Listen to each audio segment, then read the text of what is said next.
Bonjour à tous et bienvenue sur ce nouvel épisode du podcast. Aujourd'hui, on est en compagnie d'Alexis, qui se présentera tout à l'heure. Mais avant ça, petit instant promo. Si vous souhaitez nous soutenir, comme d'habitude, vous pouvez accéder à toutes nos formations sur notre site internet www.strengthstrategy.fr.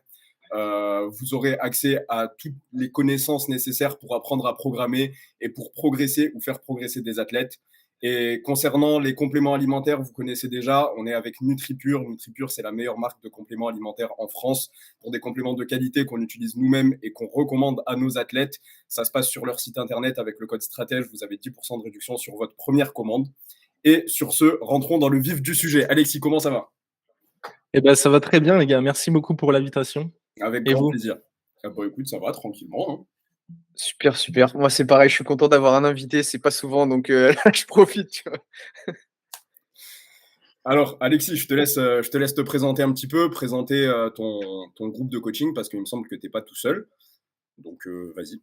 Ouais, eh ben, Alexis Gabouri, j'ai 27 ans, je suis coach depuis à peu près 5 ans. J'ai passé un BPGEPS sur Bordeaux il y a, je ne saurais plus exactement la date, mais ouais, ça correspond à peu près à ça, il y a 4-5 ans.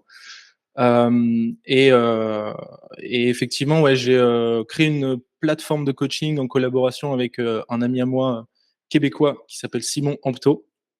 Ok. De base, je faisais des vidéos sur YouTube, lui aussi. Et puis, on s'est rencontrés via des appels, via des appels sur Skype, etc. On a été amené à discuter un petit peu dans un premier temps de nos programmations respectives pour s'aider l'un l'autre. Et puis finalement, on s'est super bien entendu, donc on a décidé de s'associer. On a donc créé Stenios, qui est une plateforme de coaching et de calisthénie en ligne, donc sous forme d'abonnement, où on peut retrouver du coup différents programmes pour apprendre les mouvements avancés de calisthénie et même les mouvements de base comme les tractions, les dips, les pike push-up, etc. Mais aussi des mouvements avancés comme le drapeau, le front lever, la planche, traction à un bras, handstand push-up en équilibre et 90 degrés handstand push-up, drapeau, équilibre. Bref, il y a pas mal de contenu et il y en a un petit peu pour tous les goûts. Donc voilà, dans l'idée, c'était, on a créé cette plateforme parce que justement, on s'est rendu compte en fait qu'il y avait un gros manque d'éducation vis-à-vis de la calisthénie quand on a tous les deux commencé sur YouTube. Et on voulait être capable de prodiguer un maximum d'informations et de connaissances justement au plus grand nombre. Donc plutôt que de se diriger vers du coaching 1-1 comme ça peut être le cas bien souvent, même si c'est aussi quelque chose que je fais en parallèle pour le moment, on a décidé du coup de créer une plateforme qui nous permettait de nous adresser à pas mal de personnes d'un coup. Donc ouais, on a créé Stenios, c'était en 2022, ça fait maintenant 1 an et demi, presque 2 ans qu'on collabore ensemble, ça se passe super bien, on est sur la même longueur d'onde, donc c'est trop cool. Et en parallèle de ça, on crée du contenu aussi sur Instagram, sur, sur YouTube, on a une chaîne. Bon, pour le moment, on n'est pas ultra actif parce qu'on a pas mal d'autres priorités et créer tout le contenu, ça nous a demandé pas mal de temps Ouais, c'est sûr. sur la plateforme. Donc, on compte reprendre prochainement. Et puis, on a aussi, enfin, moi, je me suis, donc de base, j'ai fait de la calisthénie pendant pas mal de temps, 4-5 années. Et puis, dernièrement, je me suis mis plus sérieusement au streetlifting. Ouais. Donc, c'est aussi une branche qu'on souhaite développer sur Stenios à moyen terme. Et ouais, donc ça fait précisément depuis le mois de novembre dernier que je fais du streetlifting. J'ai fait mes premières compétitions là en 2023. J'ai fait la FNSL Premier Pas pour ceux à qui ça parle. J'ai fait la FNSL Grand Ouest aussi. Ouais, c'est là où on s'est croisés un peu par hasard d'ailleurs. Ouais, carrément, ouais. Sortie de tram par hasard. Bah, on n'a pas eu trop le temps Ouais, d'échanger, mais ouais, voilà, ouais. on s'était croisés par pur hasard à Nantes. Et, et ouais, du coup, j'ai fait ces deux compétitions-là. Là, j'en ai une troisième qui arrive début octobre, FNSL Traction et Dips Only.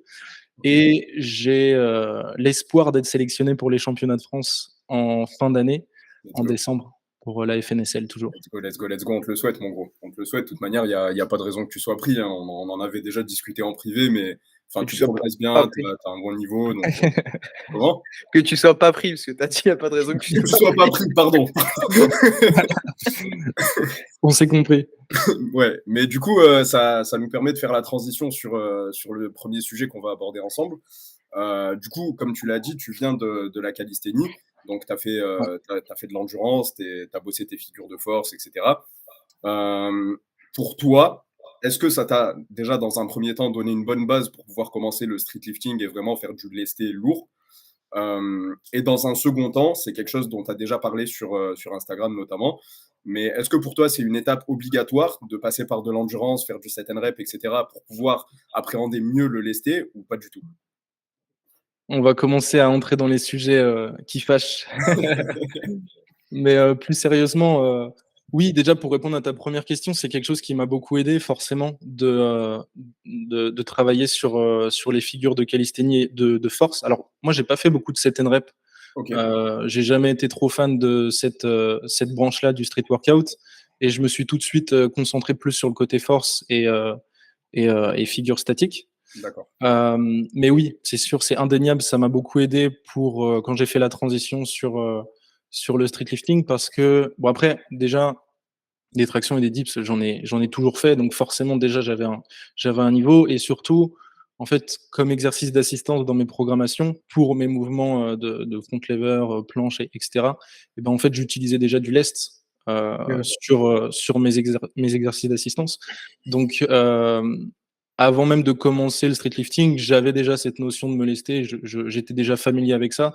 Donc ouais, ça a eu forcément un transfert, mais il y a eu déjà aussi pendant mes entraînements de calisthénie de la spécificité vis-à-vis de ça, même si c'était, placé, plus loin dans mes programmes, dans mes programmations, dans mes journées, j'en ai quand même bouffé beaucoup et forcément le jour où j'ai commencé à être beaucoup plus spécifique sur des programmations de street lifting et ben, heu j'avais déjà un petit niveau, on va dire, dans le sens où je commençais pas de zéro et j'étais déjà capable de faire, je sais plus exactement, je dirais peut-être des conneries, mais un truc comme, 60 ou 70 kilos en traction. En dips, j'avais peut-être, déjà 100 kilos. En muscle up, je pense, j'avais un truc genre 15-20 kilos. OK, ouais. Ouais. Il y a juste le squat, du coup, qui forcément, là, je partais de beaucoup plus bas parce que j'en avais jamais réellement fait. Donc il y a eu tout l'aspect technique à prendre en main et puis, l'aspect programmation aussi qui est assez, qui peut être assez différent du reste. Enfin surtout du muscle up en tout cas. Bref, mais du coup le squat, c'est le mouvement que j'avais le moins pratiqué, donc forcément c'est le mouvement, où j'avais le plus de marge de progression. Mais ouais, ça a eu clairement un gros transfert sur la suite. Et OK. pour ta deuxième question qui concernait du coup, est-ce que je pense que c'est obligatoire de passer par la case set and rep pour, commencer le Ouais. street lifting? C'était plus ou moins ça la question? Ouais, c'était ça. Mais sinon juste avant, du coup, moi, c'était pas du tout comme ça que j'imaginais ton passé en calisthénie, en fait. Moi, j'avais vraiment l'image typique du mec qui s'entraîne, tu sais, dans les parcs de street, Ouais. Ouais. sans aucun lest, en short, torse nu, et qui fait ses séries archi longues, après qui fait ses figures, mais plutôt en fin de séance et tout. Et c'est marrant parce que du coup, c'est une approche qu'on voit peu sur les réseaux. Il y Mmh a mh. il y a il y a pas beaucoup de visibilité autour de cette approche de la calisthénie.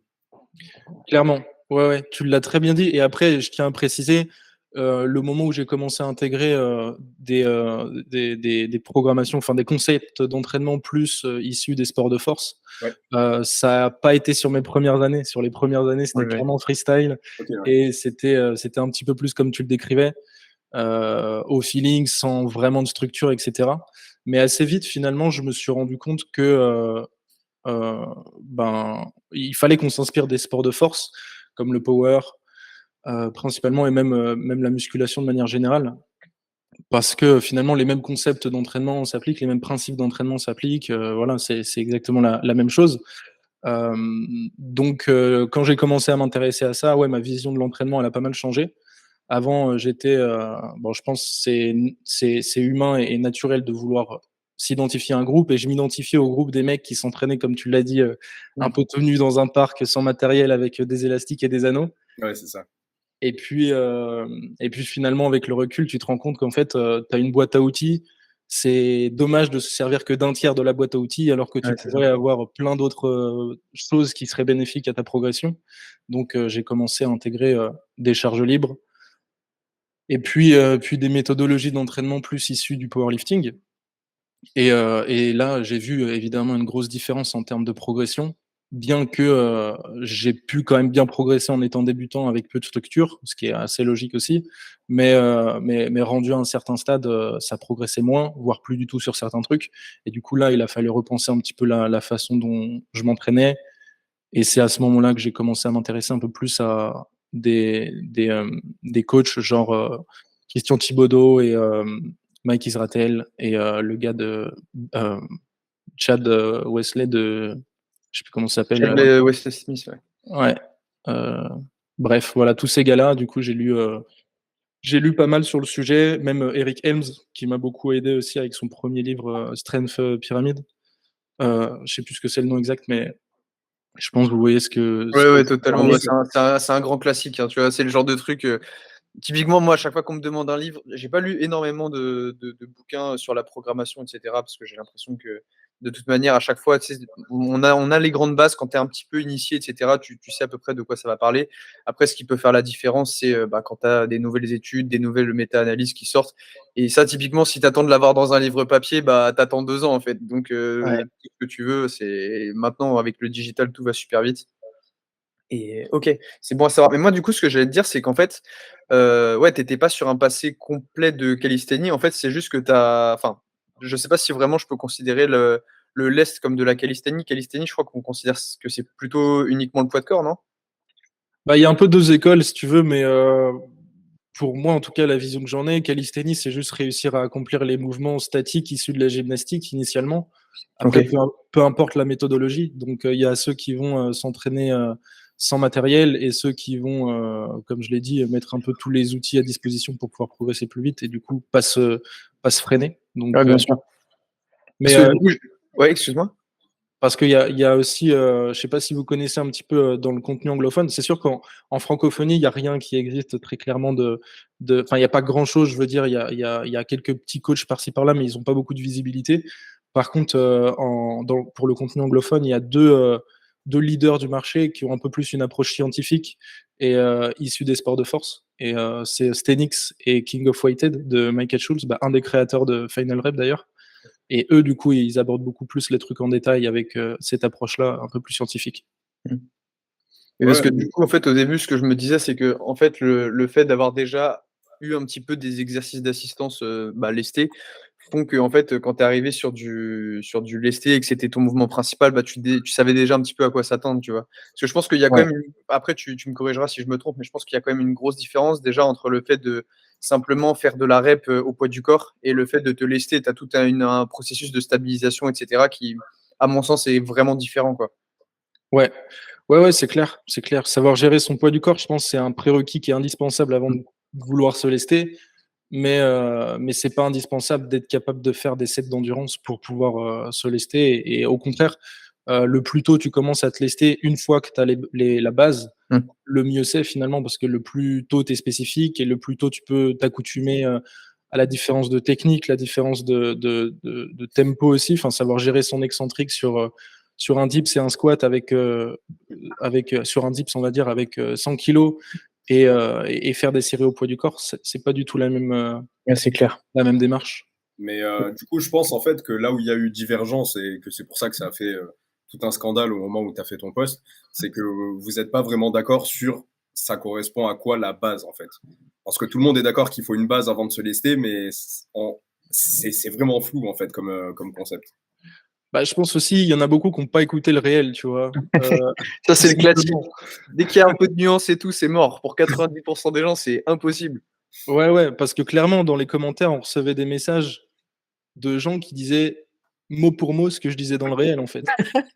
Donc, je suis là, mais En les plus, gars, quand tu as fait l'effort de sous-titrer, tu te dis: «Mais c'est pas possible». c'est assez violent. Donc, les gens n'ont juste pas pris le temps d'écouter. Et voilà, en gros, ça a été partagé par un gars qui a dit allez mettre clown en dessous de son poste, machin, parce Ouais, qu'il bah, n'était pas d'accord.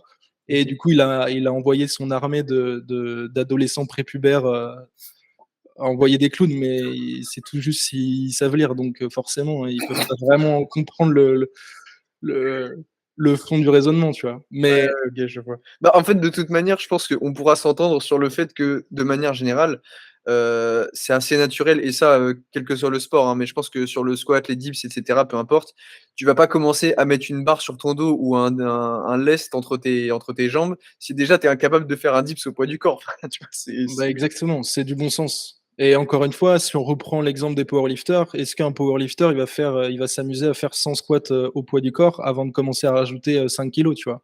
Ouais, Et ouais, c'est il y clair. a un autre truc aussi qui est intervenu, c'est les gens, ils disaient: «Ouais, mais si tu mets, 60 kilogrammes, tu vas te faire mal». Sauf qu'ils ont pas compris, c'est qu'on n'a jamais parlé de mettre, X kilogrammes sur la barre, en fait Ouais, et bien sûr. il y a une notion de surcharge progressive.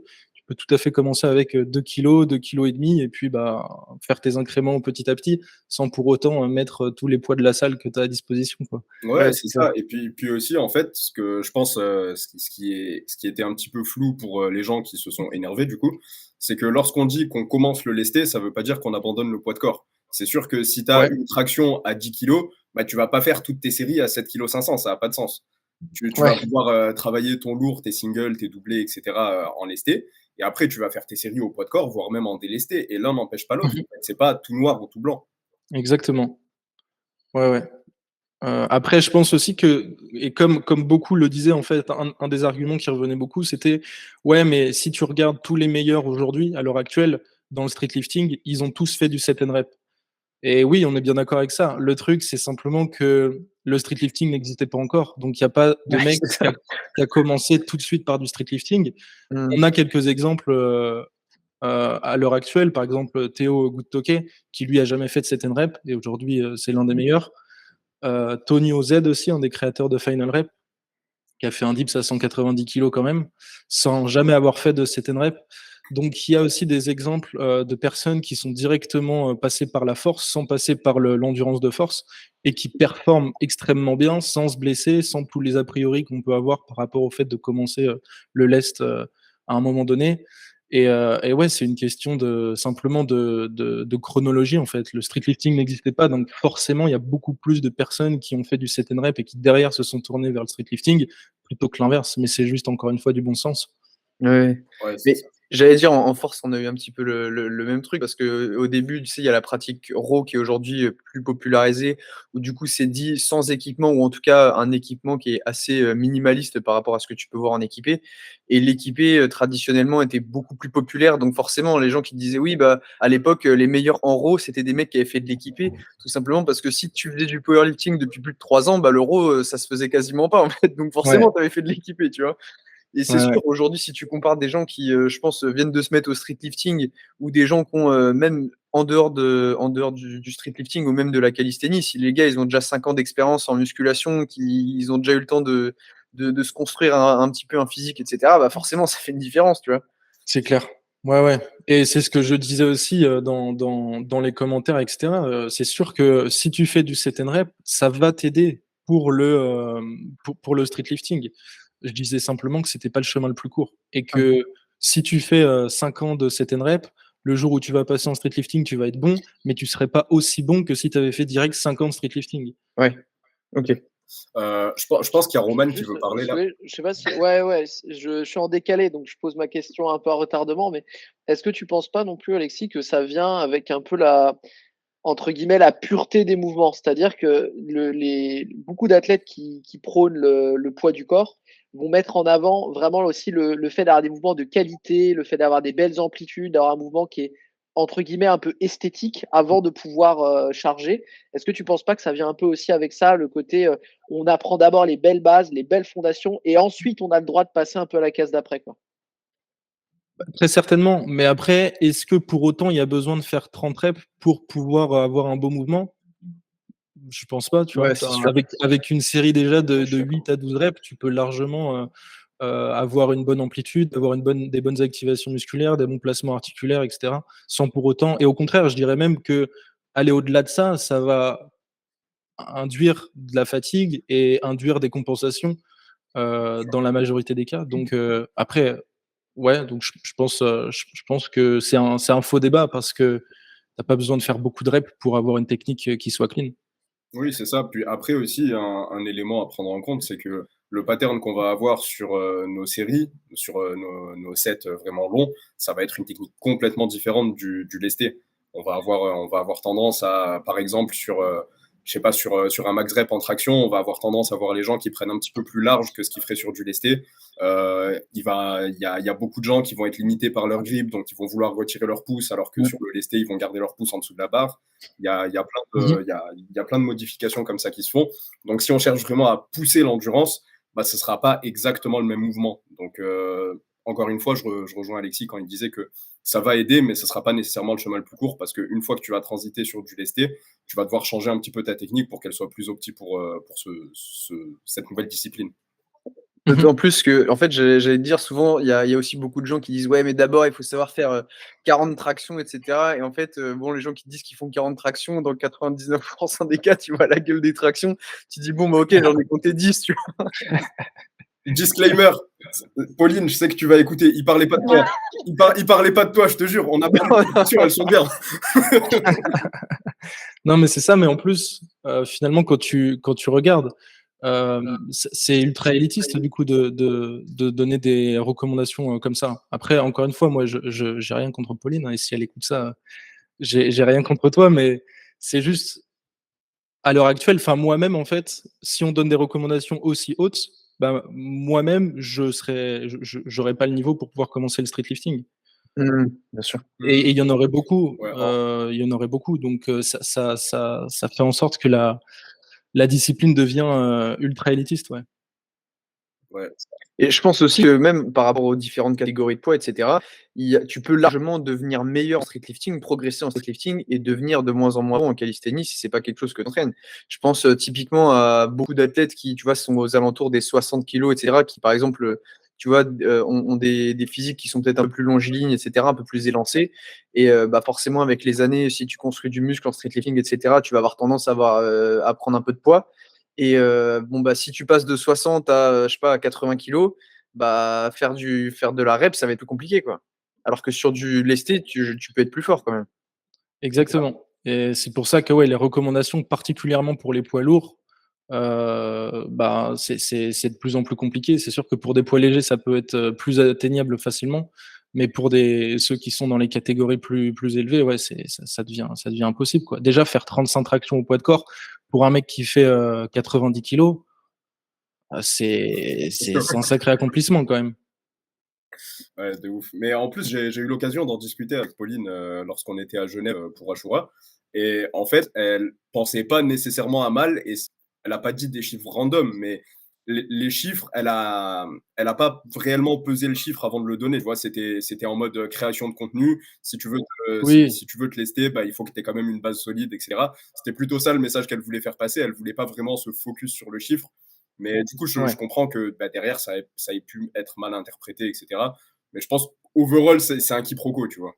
Et Oui, oui, et puis de toute manière, initialement, le réel n'était pas conçu spécifiquement pour tacler Pauline. D'ailleurs, on n'a jamais mentionné son nom ou quoi que ce soit, on l'a pas tagué ou quoi que ce soit. C'est juste parce il y avait cette vidéo qui nous a mis la puce à l'oreille, c'est vrai. Mais en dehors de ça, c'est aussi des trucs qu'on entend souvent dans la calisthénie, par exemple, d'avoir des recommandations beaucoup trop élevées et qui, dans la plupart des cas, peuvent décourager beaucoup de pratiquants avant de passer à la suite et surtout faire prendre plus de temps que ce qui est nécessaire réellement. Par exemple, avant de passer à ton advanced tuck planche, tu dois faire 60 secondes de tuck planche. Mais les mêmes principes s'appliquent en fait. Quand tu es capable de faire 10 ou 15 secondes de tuck planche, tu peux déjà passer à la suite parce que tu n'as pas besoin de tenir aussi longtemps et la position est tellement spécifique avec l'angulation de l'épaule, pour reprendre l'exemple de la planche, que il faut entraîner entre guillemets le plus tôt possible le bon pattern. Et c'est des recommandations qui ont été données aussi par des figures la création de contenu anglophone, par des mecs qui sont suivis par des centaines de milliers de personnes. Par exemple, Gabo Saturno et Saturno Movement, je ne sais pas si vous connaissez, qui est un petit peu, bref, c'est une grosse plateforme de calisthénie, d'entraînement au poids de corps, et ils donnaient ce genre de recommandations-là. Et du coup, c'est dommage parce que ça détourne les pratiquants de leur objectif initial et ça peut les décourager, comme je disais aussi avant. en fait, je pense qu'il y a aussi beaucoup de gens qui, tu sais, ont besoin de repères, c'est de se dire, OK, tu sais, c'est comme il y avait le club super physique à l'époque, tu sais, j'ai passé tel niveau, et cetera. Ouais. Et je pense que les gens, ça les rassure de se dire, OK, il y a tel ou tel palier, Mais en fait, le truc, c'est que ces recommandations, elles peuvent donner une espèce de direction. Encore une fois, ça peut être aussi complètement arbitraire dans les cas qu'on a donnés. Mais même, je dirais, moi, ça me fait penser à certains athlètes aussi qui me disent ah, j'ai vu tel athlète qui faisait 5 reps à temps, donc ça veut dire que pour avoir le même max que lui, il faut que je fasse 5 reps, tu vois. Alors que personne n'a la même amplitude, personne n'a la même technique, et tu peux Ouais. très bien avoir un max au-dessus de lui, alors qu'en rep, tu es beaucoup moins bon, quoi. Mmh. Ouais, c'est clair. C'est clair. Encore une fois, c'est individualisé et si tu prends plaisir aussi dans le fait de faire du set and rep, et que le street lifting n'est pas ton objectif principal, ben alors fonce et il y a aussi cette question d'adhésion qui est Ouais, bien sûr. primordiale, en fait. Si tu fais faire du set and rep à quelqu'un qui veut initialement faire du street lifting, est-ce qu'au bout d'un moment, il va pas se lasser, il va pas se décourager, il va pas abandonner, passer à un autre sport ou quoi? Et ça serait dommage. Donc, à contrario, si ton athlète aime les deux ou prend plus de plaisir à faire du set and rep et qu'il n'est pas pressé pour atteindre ses objectifs de street lifting et qui fait pas forcément de compétition, bah là, dans ce cas-là, ça peut avoir du sens de passer par la case set and rep. Mais encore une fois, tout dépend du contexte et des envies du pratiquant. Et du coup, moi, je voulais t'amener sur quelque chose d'un petit peu différent. Est-ce que tu penses que, par exemple, pour un pratiquant qui fait du street lifting, est-ce que, par exemple, le set and rep peut être un meilleur passé sportif, une meilleure base que, par exemple, de la musculation classique, ou alors tu penses que c'est à nuancer? Pour quelqu'un qui, excuse-moi, tu peux reformuler? J'allais dire quelqu'un, enfin, si tu comment? Si quelqu'un veut se mettre au street lifting, mais qu'au début, il estime qu'il est pas prêt, qu'il faut qu'il se crée une base, et cetera, est-ce que tu aurais tendance à lui recommander plutôt d'aller, vers de la calisthénie ou plutôt vers je sais pas, une pratique, musculation plus traditionnelle, quoi? Non, je pense que si tu veux faire du street lifting, tu peux tout de suite commencer par du street lifting. Mmh. Mais évidemment, il y aura des changements à faire, en comparaison avec quelqu'un qui aurait plus d'expérience et qui ne débuterait pas. Évidemment, il va falloir construire une base solide et tu vas probablement avoir plus de blocs, axés sur du volume et plus d'exercices d'assistance pour développer, de la force et de la masse musculaire dans différentes trajectoires de mouvement. Mais en soi, si tu es déjà capable et même si tu es pas capable finalement de faire des tractions ou des dips, tu peux tout de suite trouver des moyens pour te délester avec les élastiques, avec, éventuellement les machines Gravitron, même si c'est peut-être pas le top. Mais, si tu veux commencer par du street lifting, tu peux commencer tout de suite sans forcément passer par la case musculation. Après encore une fois, si tu es passé par la case musculation, ça va te donner déjà des bases, des acquis et des avantages en termes de proprioception et de schéma corporel qui te seront bénéfiques pour la suite. Ouais. Et puis en soi, on a le même débat en force athlétique en fait. On se demande si les athlètes qui ont fait zéro musculation, qui sont tout fins, qui pèsent 50 kilos tout mouillés, peuvent directement aller sous les barres et faire du spécifique. Et on est sur cette problématique d'hyperspécificité précoce. Et ce qu'on répond en général lorsqu'on nous pose la question, c'est à peu près la même réponse que ce que tu as donné. On peut commencer directement à faire de l'AFA, mais il va y avoir plus de travail accessoire. On va chercher à prendre du volume, à prendre du muscle d'une façon générale. On va chercher à travailler dans différents axes pour pas directement être sur un plan en 2D et juste monter à la verticale, redescendre. Et vraiment renforcer de potentiels angles de casse, renforcer les tissus mous, etc. C'est quelque chose qui prend du temps. Mais on peut démarrer directement la pratique. Et je pense que du coup, c'est la même chose pour le street lifting. Ouais, de toute manière, c'est vraiment en vrai c'est tellement similaire les 2 pratiques que les mêmes concepts s'appliquent vraiment à 100, enfin quasiment, à part pour le muscle up qui est un peu différent, je pense qu'on y viendra après. Mais globalement, ouais, tout ce qui est, issu du powerlifting, on peut s'en inspirer dans le street lifting et malheureusement à l'heure actuelle, c'est un peu ça qui manque, même si, ça vient de plus en plus, aussi parce que c'est une discipline qui est récente. Mais on a beaucoup de choses à apprendre du powerlifting.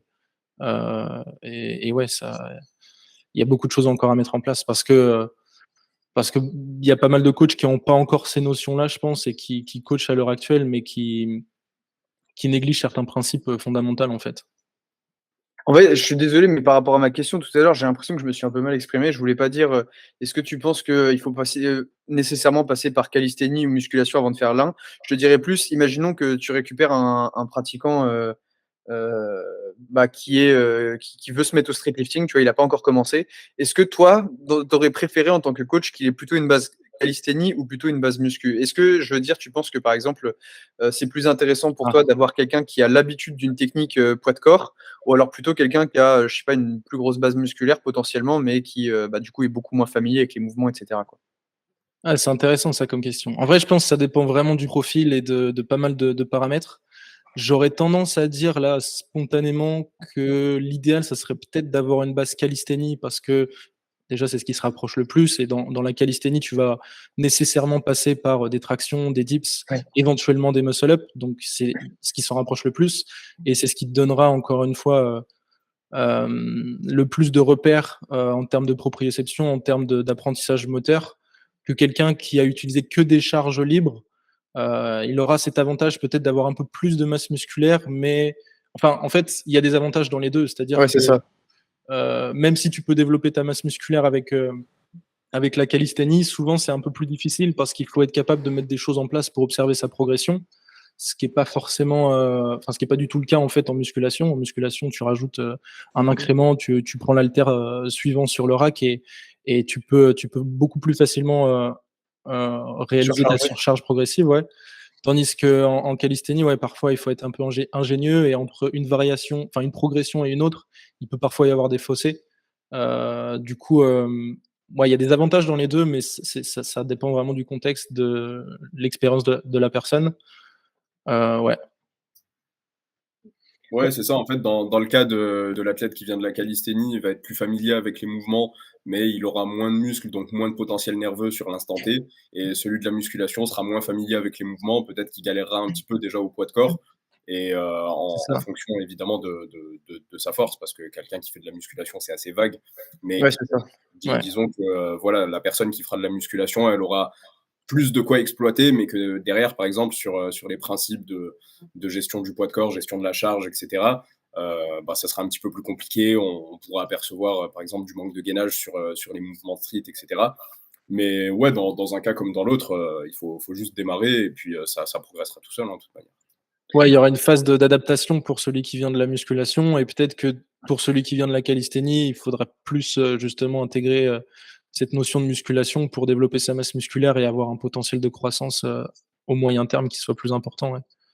Et tu vois, moi, c'est quelque chose qui m'intéressait parce que je me suis dit, en fait, je me posais la question par rapport à la force athlétique et je me suis dit, en fait, je pense que entre deux athlètes, par exemple, qui auraient fait 2 ans de power vraiment, je dirais le cliché de la pratique power vraiment hyper spécifique avec une recherche, d'hyper optimisation technique dès le début et cetera et Mmh. 2 ans de musculation, je pense que j'aurais plutôt tendance à dire que je préfère, la musculation, en fait. Parce que j'ai vu pas mal d'athlètes qui arrivaient et qui vraiment avaient l'habitude de, tu sais, poncer les mouvements, tu sais, avec, par exemple, un deadlift, dos super rond parce que, tu as vu sur Insta que c'était pas grave et cetera et en fait, les gars, ils sont incapables de, tu sais, de désinstaller un petit peu leur pattern et ils ont pas forcément une base musculaire qui est importante parce qu'ils veulent absolument rester dans leur catégorie de poids et cetera. Tu vois? Il y a pas mal de trucs qui sont, j'ai l'impression qu'ils peuvent beaucoup parasiter, au niveau de la progression. Alors qu'en musculation, bon, bah, tu arrives avec quelqu'un qui, même s'il sait pas bien faire les mouvements, il a déjà quand même une base musculaire et en fait, à partir du moment où tu as compris les concepts de, tu vois, avoir une bonne dépression scapulaire au développé couché et déjà savoir brace en fait, avoir un bon bracing, savoir se servir de sa ceinture. Je trouve que déjà tu gagnes énormément de temps alors que dans l'autre sens, moi je sais que j'ai eu des athlètes avec lesquels ça avait pu être compliqué et qu'il avait fallu parfois plusieurs mois pour réapprendre une technique, quoi. Ouais, ouais, je vois ce que tu veux dire. Après, je pense que, là, pour comparer les 2 pratiques de force athlétique et de calisthénie, les gens s'entraînent radicalement différemment. Ouais, Je c'est pense sûr. que, comme tu dis, en force athlétique, il y a peut-être beaucoup cette notion de, surspécificité, vraiment essayer d'optimiser au max la technique le plus tôt possible. Mmh. Auquel cas, c'est des bonnes choses, mais il y a peut-être d'autres trucs plus importants sur lesquels se concentrer à court terme. Et la technique viendra naturellement, un peu plus tard, même si, c'est vrai que si tu, emmagasines des mauvais, patterns et des mauvaises habitudes, ça peut être difficile de s'en séparer, donc ça dépend encore une fois du contexte. Tandis qu'en calisthénie, les gens vont avoir une approche assez différente. Déjà, tu vas pas faire du 1 RM parce que c'est plus difficile d'adapter tes charges, enfin de trouver les progressions qui vont te permettre de te rapprocher d'une intensité, haute. Donc, généralement, les gens vont beaucoup plus s'entraîner avec beaucoup de volume, en fait. Ce qui Ouais. fait déjà que naturellement, même si tu t'entraînes au poids du corps, tu peux quand même développer une bonne masse musculaire parce que justement, tu as cette notion de volume et ouais. Du coup, pour le coup, là, les deux exemples sont assez différents. Mais je comprends carrément ton point de vue. Ouais. C'est vrai que je peux comprendre que ce soit aussi plus intéressant parfois de prendre quelqu'un qui vient de la sphère musculation plutôt que force athlétique direct. Oui, c'est ça. Puis après, encore une fois, c'est assez vague. En musculation, c'est un peu fourre-tout, mais je pars du principe d'un mec qui a vraiment fait de l'hypertrophie en bon élève et pas quelqu'un qui faisait, je sais pas, comme on en voit sur Insta, des mecs qui font des quarts de rep au squat, qui hurlent, qui mettent les bandes de genoux à la presse à cuisse, etc. Il y a un spectre assez vaste. Hein, donc, Ouais, c'est clair, ça veut un peu tout rien dire, c'est sûr. Mais je comprends l'idée, ouais. Soulé, tu voulais continuer tout à l'heure, je crois. Je t'ai ôté les mots de la bouche, non? Je sais plus, mais on va continuer du coup. Moi, j'ai une bonne inspiration de questions. C'est justement maintenant que tu coaches un petit peu aussi, je veux dire, des gens qui ont comme objectif, j'imagine, de faire uniquement du street lifting. Est-ce qu'il y a malgré tout quand même des principes du calisthenics de manière générale que tu gardes dans le street lifting? Parce que là, on a dépeint quand même je dirais un portrait où pour être le plus efficient en street lifting, on a besoin de faire du street lifting. Là-dessus, on est d'accord, c'est un principe de spécificité. Mais est-ce qu'il y a des choses que tu gardes ou en tout cas qui t'ont marqué dans le calisthenics que tu gardes toi dans ta façon de coacher ou dans ta méthodologie que tu proposes? Pour être tout à fait honnête, pas vraiment en fait. Au contraire, je m'inspire beaucoup plus de ce qui se fait en powerlifting pour l'adapter à la calisthénie que l'inverse. Et il y a pas vraiment de trucs qui me viennent en tête. En fait, le gros challenge en calisthénie, comme je le disais tout à l'heure, c'est d'être capable d'observer ses progrès avec différentes méthodes, être ingénieux, savoir avoir des repères sur différents exercices. Quand il y a pas de notion, ou du moins que la notion de surcharge progressive est plus difficile et que tu peux pas ajouter des incréments. Mais finalement, quand tu coaches en street lifting, ben, déjà, tu vas essayer de te simplifier la vie et tu vas essayer, comme vous faites en power, d'utiliser simplement des exercices qui sont facilement mesurables et quantifiables. Donc, la réponse à ta question va être assez courte, mais non, il n'y a pas vraiment de truc de la calisthénie que je transfère vers le street lifting slash power. Par contre, l'inverse est énormément plus vrai. Et ouais, ça marche dans un sens, mais pas dans l'autre, j'ai l'impression. Et du coup, moi, ce que j'ai observé, pour ceux qui sont encore toujours un petit peu réticents avec les principes du power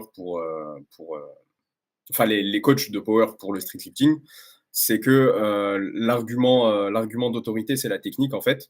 Et en fait, je pense que la plupart sont d'accord maintenant sur les principes de programmation. Je pense qu'il y a un taf qui a été fait là-dessus et beaucoup sont d'accord pour dire que les principes généraux de la force, ils s'appliquent que ce soit à la force athlétique ou au street lifting. Mais l'argument en général, c'est vous en faites pas ou vous en faites peu, ou en tout cas, vous n'avez pas autant d'expérience que ceux qui viennent de la calisthénie pour ces mouvements-là, donc pour les tractions, pour les dips, etc. Donc, vous ne pouvez pas coacher là-dessus. Je sais que je dérive un petit peu du sujet, mais je voulais quand même avoir ton avis là-dessus. Après, moi, bah, du coup, d'une façon générale, je kiffe le street lifting, donc je me suis mis à le pratiquer, que ce soit dips, traction, muscle-up, j'en bouffe pas mal. Donc bah, maintenant, j'ai aussi un petit peu l'expérience du terrain. Mais toi, qu'est-ce que tu en penserais, par exemple, d'un coach de FA assez classique, donc qui est bon en tant que coach de FA, mais qui n'a pas forcément d'expérience dans la pratique du street lifting, mais quelqu'un qui a l'habitude de coacher des street lifters et qui a l'habitude d'analyser des mouvements de street lifting? Je pense qu'un coach de FA peut apporter beaucoup de manière générale au street lifting, encore une fois parce que c'est une discipline naissante. Peut-être que d'ici quelques années, probablement d'ailleurs, ça sera beaucoup moins le cas, parce que les principes seront intégrés par la plupart des coachs. Et voilà, donc je pense qu'un coach en FA a beaucoup à apprendre au street lifting.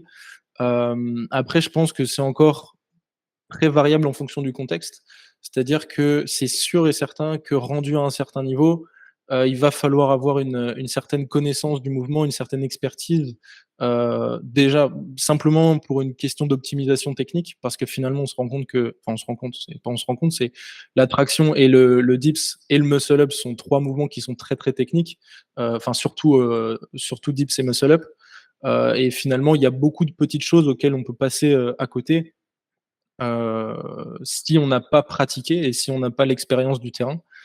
Donc je pense que de manière générale, un coach en FA peut beaucoup apporter à des pratiquants débutants et intermédiaires, mais dès que on va commencer à se rapprocher d'un niveau élevé, j'aurais moi aussi tendance à recommander beaucoup plus un coach qui est vraiment spécialisé dans le street lifting, ce qui est en fait un petit peu normal. Ouais. C'est-à-dire que n'importe quel athlète de haut niveau va pas se faire coacher par une branche parallèle d'un autre sport. Donc, c'est encore une fois du bon sens et ouais. Mais surtout pour une question d'optimisation technique, parce que les principes sont les mêmes, comme on l'a déjà dit. Ok. Moi, en fait, c'est marrant parce que je voyais les choses un petit peu différemment. Dis-moi ce que tu en penses. Mmh. Mais je pense que justement, pour un athlète débutant, ça va être archi important d'avoir quelqu'un qui est calé en technique, justement pour qu'il puisse s'y retrouver et qu'il développe une technique optimale pour lui.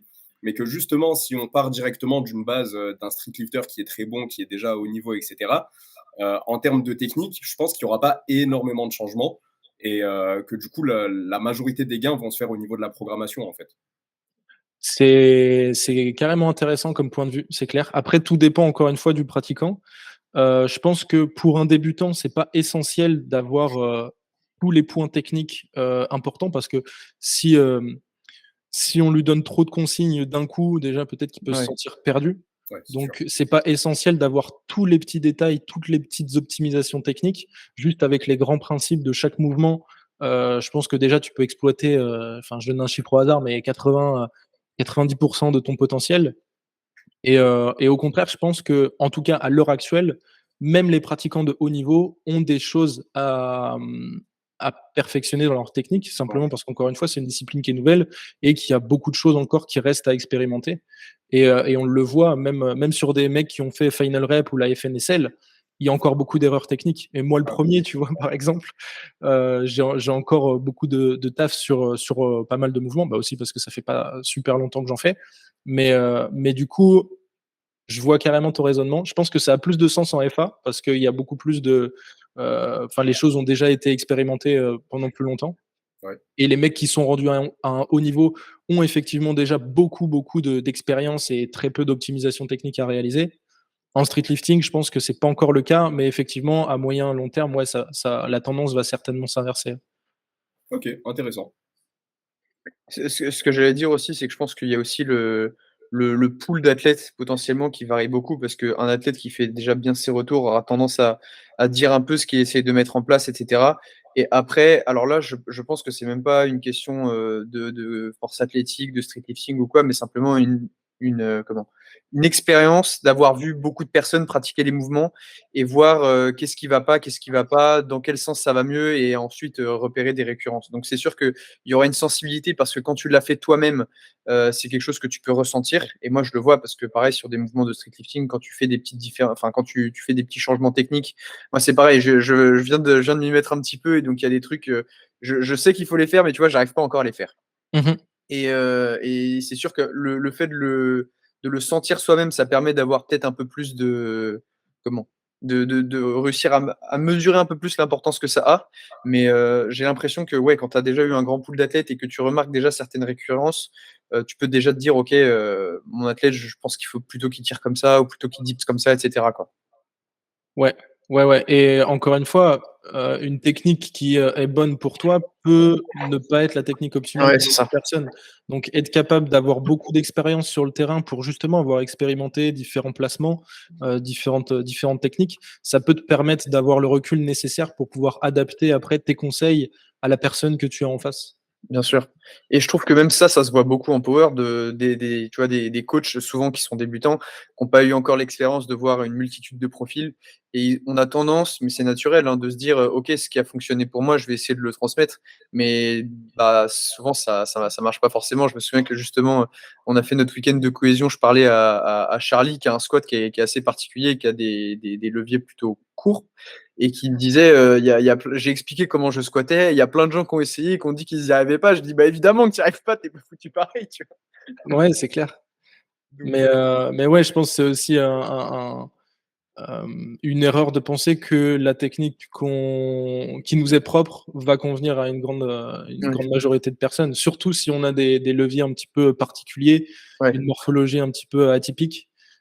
Forcément, ouais, il va Ouais, falloir expérimenter pas mal de trucs pour pouvoir, adapter le discours à chacun des pratiquants, ouais, c'est ça. Et c'est pour ça, du coup, que moi, je partais du principe que bah, si tu as de l'expérience et que tu as le ressenti lorsque tu te suspends sur une barre avec de la charge, lorsque tu te mets en position pour les dips, etc., c'est bien, c'est important.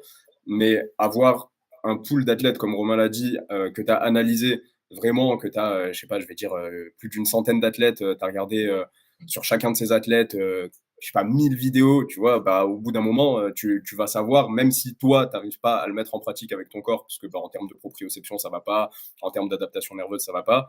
Je pense que tu peux quand même avoir un regard qui est pertinent, tu vois. Après, j'aurais quand même Bien tendance sûr. à nuancer. Ouais. Ouais, je suis désolé, j'avais quand même tendance à nuancer parce que je me dis, d'un autre côté, j'ai envie de me contredire et de me dire que si, c'est quelque chose que tu ouais, je fais ça tout le temps, c'est ma marque de fabrique. Mais, si toi-même tu as pratiqué le mouvement et que tu vas peut-être plus facilement regarder les endroits où tu sais que ça peut bloquer, tu vois? Si par exemple, tu vois, là, je parle d'un truc, c'est tout neuf pour moi d'essayer de tirer, tu vois, à peu près en false grip parce que c'est quelque chose, j'y arrivais pas du tout, c'était pas du tout confortable et en fait, je sais que, bah, c'est quelque chose sur lequel du coup après, bah, tu fais peut-être plus gaffe, tu vois? Tu te dis: «OK, moi, c'est quelque chose qui m'a posé problème» et du coup, bah, c'est pareil, peut-être tu le remarques plus facilement parce qu'il y a des détails comme ça. Je pense aussi, par exemple, en power, le fait d'essayer de s'écraser sous la barre, avant de sortir sa barre au squat, c'est quelque chose qui est vraiment de l'ordre du détail, mais quand tu le sais, tu vas le regarder plus facilement, alors que si tu es peut-être un peu moins initié, bah, en fait, tu vas regarder et tu vas juste te dire: «OK, il se place comme ça, quoi». Oui, ouais, ouais, ouais. Ouais, mais je vous retourne la question, si demain, un coach en street lifting avec un paquet de connaissances en termes de programmation et théorique, est-ce que vous vous feriez coacher par un mec qui fait du street? Alors moi actuellement, ça dépend déjà de l'expérience du mec, au total dans le street.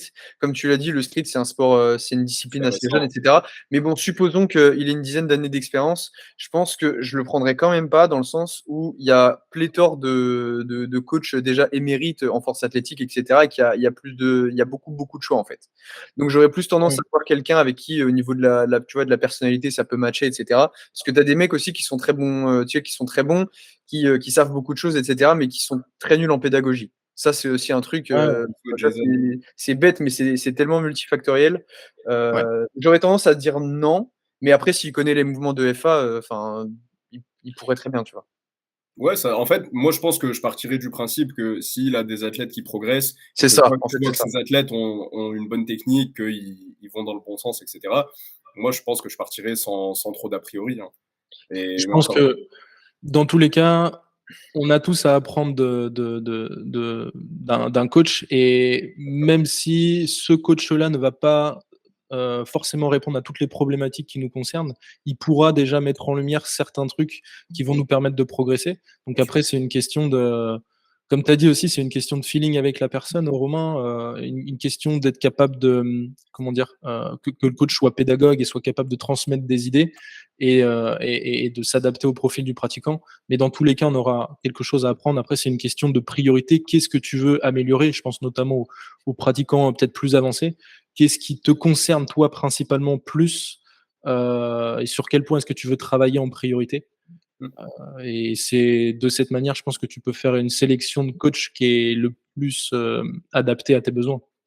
Parce qu'en fait, j'étais en train de me faire la réflexion, mais je me dis, tu vois, par exemple, en power, c'est drôle, mais parmi les coachs qui sont les plus reconnus dans la discipline, bah, faut dire ce qui est, c'est pas forcément des bons athlètes, tu vois?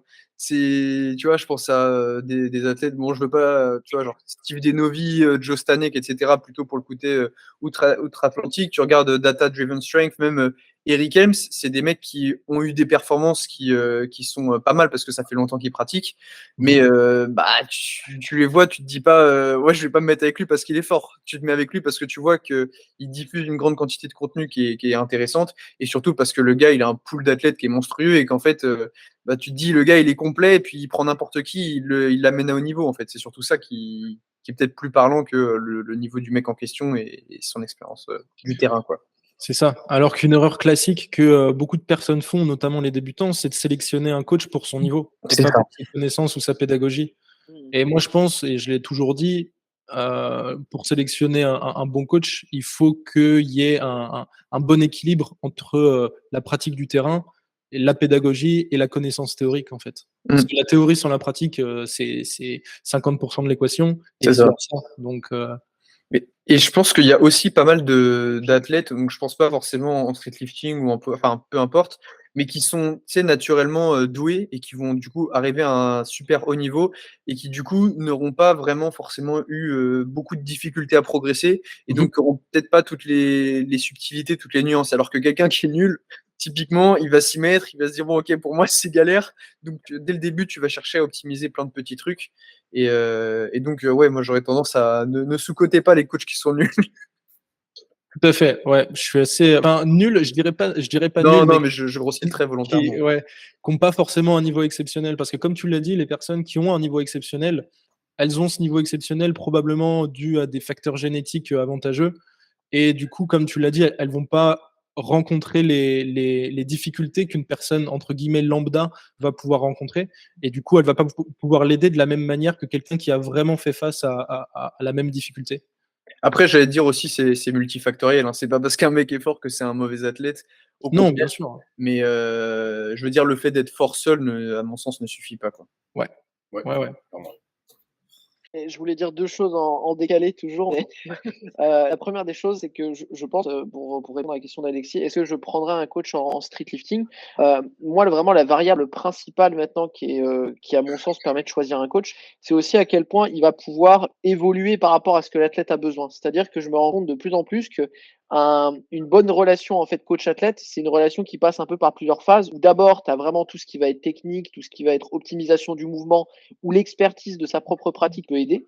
Mais au bout d'un moment, le coaching, il s'apparente de plus en plus à de la collaboration, à un peu de direction. C'est-à-dire que tu as des athlètes, quand tu les as depuis 6, 8, 10 mois, même, allez, disons 2 ans pour les collabs vraiment les plus anciennes que j'ai en tête, je vais encore donner des petites directives, des petites optimisations, mais ça va être beaucoup plus entre guillemets, du management. Et c'est pour ça qu'on voit parfois des coachs qui techniquement sont pas forcément extrêmement bons, mais qui parfois arrivent à bien mener leur troupe et arrivent à bien garder la dimension un peu motivation, la dimension où on va, quand est-ce qu'on doit ralentir, quand est-ce qu'on doit accélérer, quand est-ce qu'il faut pousser un peu dans la saison, quand est-ce qu'il faut un petit peu tempérer.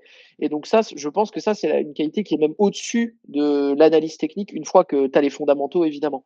Et la deuxième chose que je voulais aborder, c'était, je sais plus ce que tu allais dire, Romain, mais il y a un truc qui m'avait fait tilter.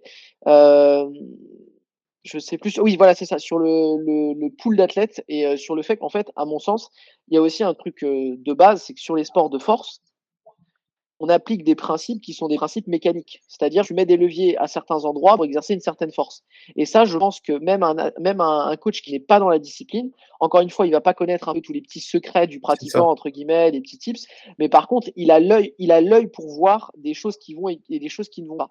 Et ça, je prends souvent un exemple, mais tu sais, t'as pas forcément, il y a des mouvements que t'as pas forcément fait, mais tu vas voir s'il y a quelque chose qui te surprend. Parce qu'il y a des alignements, quand on a vu, je sais pas, quand tu as vu 1000 athlètes squatter, tu vas voir un athlète squatter, tu vas tout de suite savoir si, ok, est-ce qu'il a une technique qui est très efficiente, une technique qui est ok, ou une technique qui est moyenne. Parce qu'en fait, tu as vu tellement de fois des squats que tu arrives à identifier des récurrences. Et je pense que ça, c'est vraiment aussi un truc où, paradoxalement, bah, tu vas payer en fait la quantité d'athlètes que le coach a aussi. Je ne sais pas si c'est très clair ce que je veux dire, mais plus il va avancer, il n'y a pas que son expertise théorique, en fait, il y a sa perception et son œil en fait que tu vas payer. Et ça, je pense que c'est un truc qui explique aussi pourquoi tu as d'excellents coachs bah, je pense, moi, il y a un exemple que Romain a donné, mais c'est Steve Denovi avec PR Performance. Il est très complexe, entre guillemets. Il peut aller sur des petits détails, d'expliquer de manière très compliquée. Là, il a sorti une vidéo dernièrement où il parle principe directionnel au squat, c'est-à-dire qu'est-ce qu'il invite l'athlète à faire en termes de direction, d'orientation de la force avec la ceinture vers les talons. Tu te dis, c'est un truc, c'est complètement bizarre, mais tu te dis, ok, le gars, il a coaché des dizaines et des dizaines et des dizaines de squats. Donc, au bout d'un moment, il y a des petites choses qu'il a vues qui peuvent aider à monsieur, madame, tout le monde à comprendre un mouvement. Et je pense qu'encore une fois, ça, c'est indépendant de ta discipline. Et je pense que c'est lié, en fait, à ton expertise, en fait, à force de voir du mouvement, quoi. Et je pense aussi qu'il y a pas mal de trucs que même en power, tu peux pas forcément voir, mais que tu peux déduire. Tu vois, je vais te donner un exemple assez parlant.